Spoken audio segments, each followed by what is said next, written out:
Well, so that is healing. So on tonight's episode with Healing Arts and Diversity, we have a special guest, but I wanted to talk to you about a very important issue on Psychology Today because we're really excited that the springtime is here. I'm really excited that it's warm out.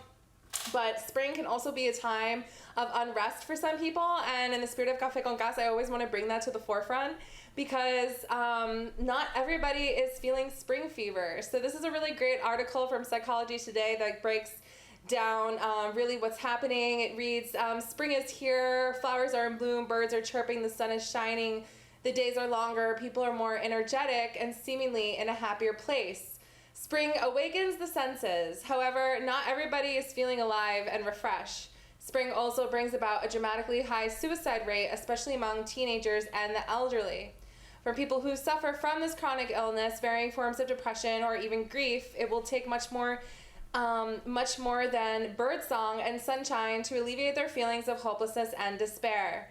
During the colder, shorter, darker days of the winter, when everyone seems to be in a collectively blue mood, it is easy for sufferers of any symptoms of depression to blame their depression on the winter doldrums, expecting to feel better come spring.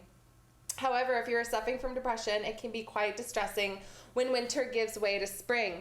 The season of awakening and revival and living when everyone starts to come alive once again. You are filled with sadness and pain, and feel as though you are sinking deeper into a dark hole, beginning to wonder what more there is to life. These feelings can cause depression symptoms to heighten, and many sufferers turn to drugs and alcohol in an attempt to soothe their pain. So you may notice that around you if you look on the T and in local communities. But this leaves them feeling worse and more isolated. At the sunrise next day, the darkness of the previous night lingers, hanging over them like a dark cloud. A depressed person has a difficult time finding pleasure in activities they once enjoy. So while their friends and loved ones revel in the glorious days of spring and all the joy the season brings, from baseball graduations and weddings to bike rides and picnics in the park, they feel like they're watching from the sidelines, desperate and alone. This is why, unfortunately, the sunny days of spring have the highest rate of suicide.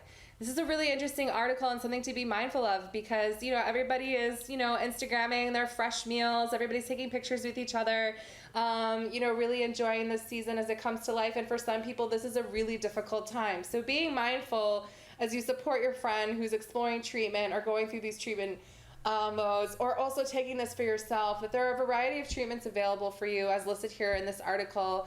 Psychopharmacology, psychotherapy, biofeedback, a massage, nutrition, acupuncture, CES machine, Reiki, and homeopathic remedies, and just a lot of different things that you can go, a lot of different outlets. So if you or someone you know is experiencing symptoms of depression, such as despair, trouble sleeping, lack of appetite, feelings of worthlessness and or hopelessness, lack of motivation, feelings of isolation, and no longer enjoying activities that you used to enjoy, please seek help. So you can click here for the helpguide.org for the help on suicide prevention. You can get help, and you can also use hotlines, and you just don't have to you don't have to suffer through these feelings by yourself. So I think that's really important. So again, that is this spring suicide alert. Something, again, if you are in a space where you're feeling happy, and I really feel like that too, if I'm in a space where I'm feeling happy, I'm also in a space to give. And I think sometimes you just have to have awareness for the people around you. You don't know what they're suffering through. Mental illness is truly a disease that you can't always see, and you don't know who may be suffering next to you. And if you also are suffering from this and you don't know how to give language to it, seek help as you would find fit. Speak to your doctor, a trusted one, someone from your faith community, a friend, a relative. Just go and speak to someone.